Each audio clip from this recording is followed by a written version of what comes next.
திருப்பதியில் தீர்க்க சுமங்கலி பூஜை என கூறி நகை மோசடியில் ஈடுபட்ட நபரை காவல்துறையினர் கைது செய்திருக்கிறார்கள். தொடர்பான கூடுதல் விவரங்களோடு இணைகிறார் செய்தியாளர் புஷ்பராஜ். விவரங்களை பதிவு செய்யலாம்.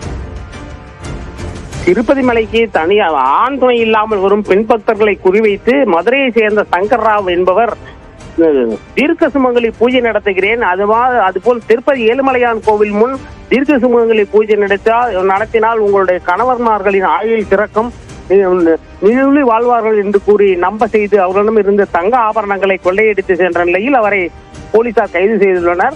மதுரையை சேர்ந்த சங்கர் ராவ் என்பவர் திருப்பதி மலையில் சுற்றி திரிந்து கொண்டிருந்த நிலையில் சென்னையை சேர்ந்த பெண் பக்தர்கள் 4 பேரை பிடித்து அவர்களிடம் தீர்க்க சுமங்கலி பூஜை நடத்தினால் உங்களுடைய கணவன்மார்களின் வாழ்வு சிறக்கும் என்று கூறியிருக்கிறார். அதன் அடிப்படையில் அவர்களை நம்பிய போது அவர்களுக்கு மண் வளையல், கண்ணாடி வளையல்களை வாங்கி கொடுத்து அதன் பின்னர் அவர்கள் அணிந்திருந்த தங்க ஆபரணங்கள், மாங்கல்யம் ஆகியவற்றையும் வாங்கி வைத்துக் கொண்டார். இதுபோல் 3 நாட்களில் 132 கிராம் எடையுள்ள தங்க ஆபரணங்களை வாங்கி கொண்ட அவர்கள் அந்த பெண் பக்தர்களை குளத்தில் சென்று குளித்து விட்டு வாருங்கள், நான் ஏழுமலையான் கோவில் முன் காத்திருப்பேன், நீங்கள் வந்தவுடன் தீர்க்க சுமங்கலி பூஜை செய்யலாம் என்று கூறி அனுப்பி வைத்தார். இந்த நிலையில் குளத்தில் சென்று குளித்துவிட்டு பார்த்தபோது அவரை அங்கு காணவில்லை. எனவே தாங்கள் ஏமாற்றப்பட்டதை அறிந்த அந்த பக்தர்கள் அளித்த புகாரின் பேரில் வழக்கு பதிவு செய்த போலீசார் சங்கர் ராவை கண்டுபிடித்து